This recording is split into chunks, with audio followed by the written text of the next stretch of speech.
In today's video, I'm going to teach you how to create epics in Trello.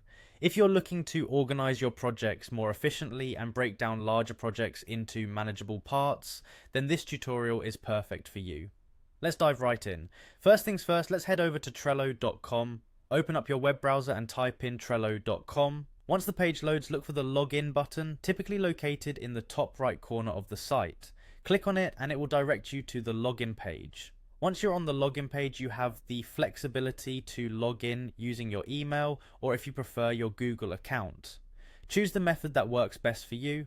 After you've successfully logged in, you'll be brought to your main Trello dashboard. Now navigate to the board section. This is where all your projects are stored. To do this, look for the Your Workspaces section within the dashboard. This area contains all the teams and boards you are part of. Click on the specific board where you wish to create an epic. If you do not have a board yet, consider creating one so you can follow along with this process. Once you've selected your desired board, the next step is to add a new list. You'll typically find this option towards the right end of your existing lists.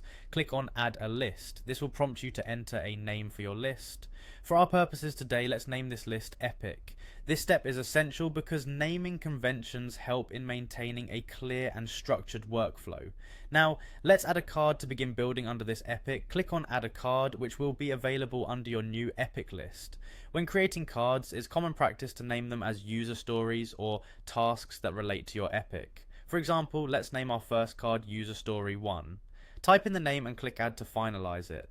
With one card added, it's time to add a few more to flesh out your epic. Click on Add Card again and name this one User Story 2. Keeping a sequential flow in your naming helps with the clear tracking of tasks. Now repeat the process once more, naming this final card User Story 3. Adding several cards allows you to break down your epic into smaller, actionable items, enabling you and your team to tackle each one effectively. And that's it, you now have an epic framework set up in Trello. This organizational method helps in managing larger projects by segmenting them into smaller parts, leading to improved clarity and productivity.